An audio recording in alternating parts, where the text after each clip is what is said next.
Kapatisi TV. Kahnyo wasa United klalong gakenhun manyok rai kanam lado hakalempung ilakai banding kong jogi kintei keblatip kum ke women football tournament arajar alpusan lapenyah ta ke West Giant District Sports Association.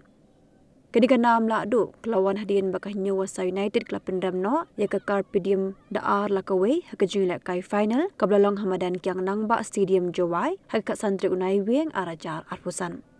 Hading gajing ilakai la sam ki kusnam ringkat ke trofi Jika kenhun lado, kenhun bawan baar, kumju ikusnam shimet shikithaya lekai.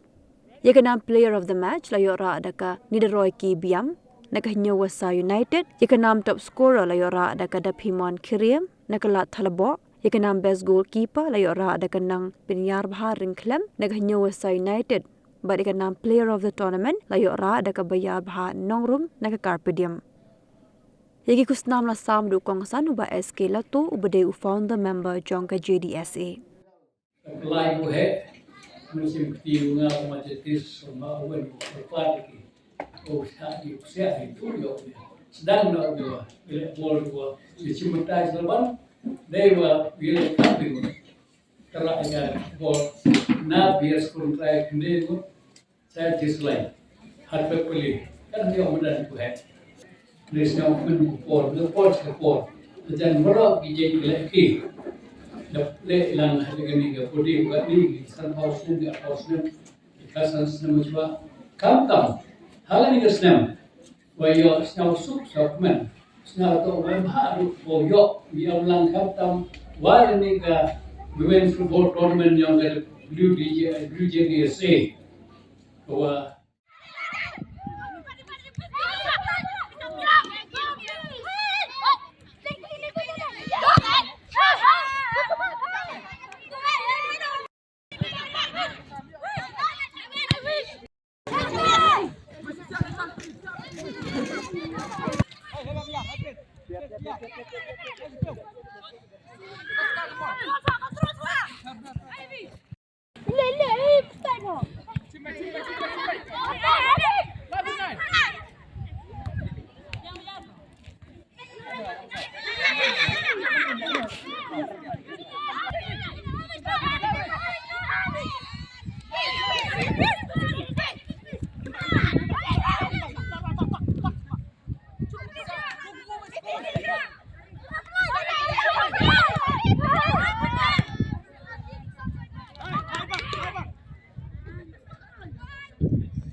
Kung kaya